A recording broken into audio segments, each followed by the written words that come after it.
Quand il était voir son ami Lazare, qu'est-ce qu'il dit? Lazare dort, je vais le réveiller. Il dit,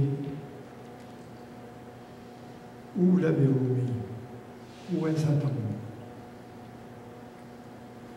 Lazare, notre ami dort, mais je vais le réveiller.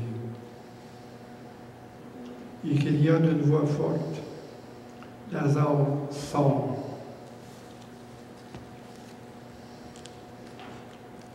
La pierre qui couvrait l'entrée de la tombe était couverte d'une toile d'araignée de la finalité. Jésus pleura, pas sur les morts, mais sur les vivants. Pour ceux qui pensaient être vivants, mais qui étaient morts. Pour ceux qui pensaient être libres, mais étaient prisonniers de la peur, de la mort. C'est pas pour Lazare qui pleurait. C'est pour les vivants qui pleuraient. Parce que Jésus, il voyait qu'ils étaient esclaves de la peur, du pouvoir du péché.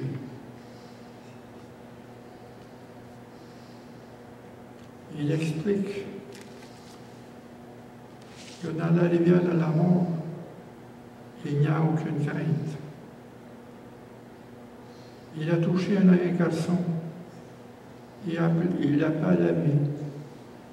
Il souffla la vie dans le corps d'une jeune fille. Et les personnes n'étaient pas convaincues. Il laisse un homme 4 jours dans la tombe, puis il le réveille. 4 jours. Est-ce que c'est assez évident pour croire? Apparemment non.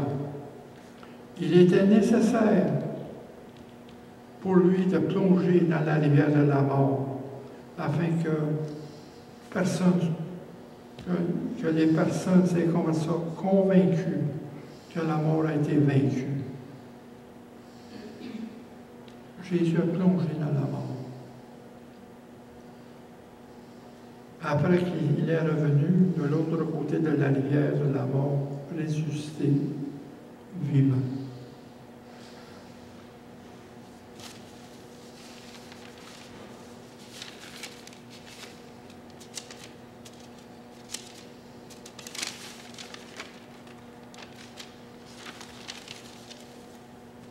C'est le temps, comme dans le psaume 98, c'est le temps de célébrer. C'est le temps de chanter un cantique à sa gloire. De chanter, de célébrer la vie. De célébrer la vie. Pardon? Célébrer la vie. Parce que ce que Jésus a dit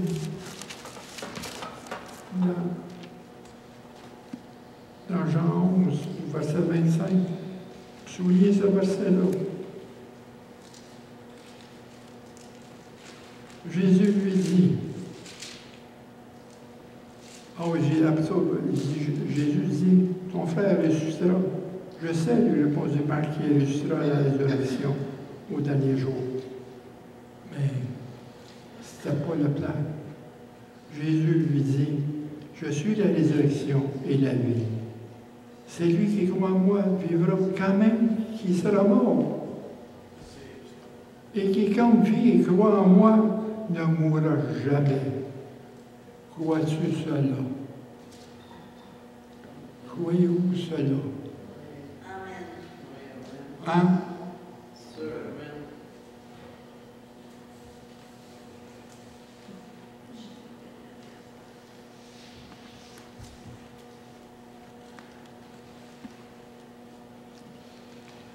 Vous savez, dans le psaume 22,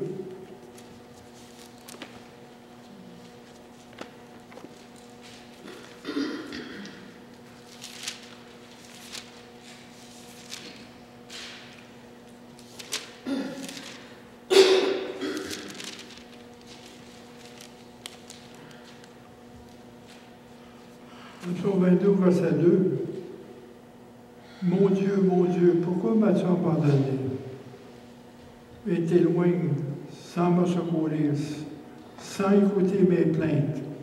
C'est Jésus sur la croix. C'est la plus grande souffrance de Jésus. Puis si on retourne l'autre page, au psaume 23, au verset 1, l'Éternel est mon berger, je ne manquerai de rien. Le contraste. Le contraste.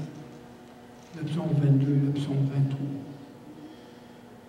Jésus a été abandonné à son sort. Il était une substitut. Puis ici, l'Éternel est mon berger, je ne manquerai rien. Il ne nous abandonnera jamais. Il me fait reposer dans des verts pâturages. Il me dirige vers des eaux paisibles. Il restaure mon âme. Parce qu'il met en nous une confiance, une assurance de la vie. Une assurance du Seigneur. En autant qu'on ne s'éloigne pas de Jésus. Que Jésus est en avant de toutes choses. Parce que le problème, c'est qu'on n'a pas mis Jésus au centre. C'est comme dans une partie de hockey. On commence le jeu au centre. On met Jésus au centre. Mais beaucoup s'éloignent de la patinoire. S'éloignent. Ils sont dans les ministères, dans les programmes. Mais il oublie Jésus, qui est au centre de tout ça. C'est lui qui coordonne tous les dons dans l'Église. C'est lui qui est la tête de l'Église. C'est lui qui nous a donné la vie. Il faut mettre Jésus dans le centre. La foi. Hein?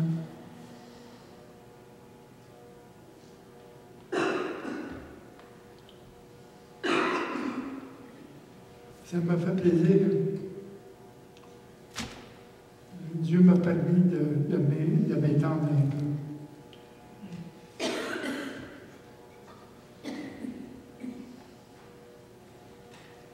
Parce que je voyais les réactions de Jésus devant un mort.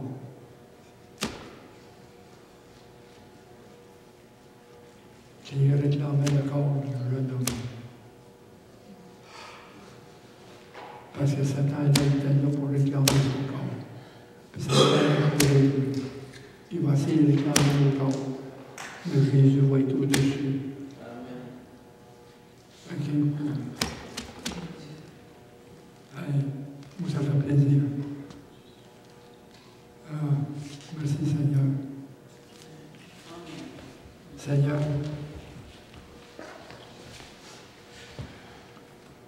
je te prie, Seigneur, pour chacun, Seigneur, et ceux qui nous écoutent.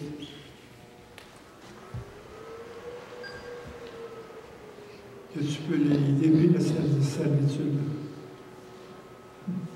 de la peur.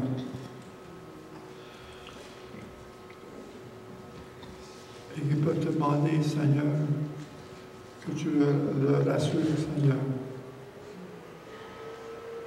Que tu mets en eux une assurance. Qu'ils soient bénis avec cette assurance.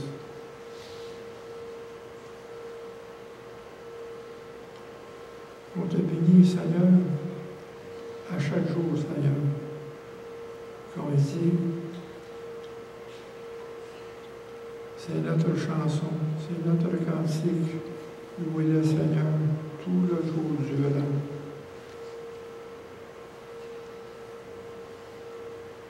Ceci est ma chanson, ceci est ma cantique de louange à tous les jours de ma vie. Alléluia, Seigneur. Seigneur, mets ta main sur chacun, Seigneur. Mets ta paix, Seigneur, sur chacun. Au nom de Jésus-Christ. Amen.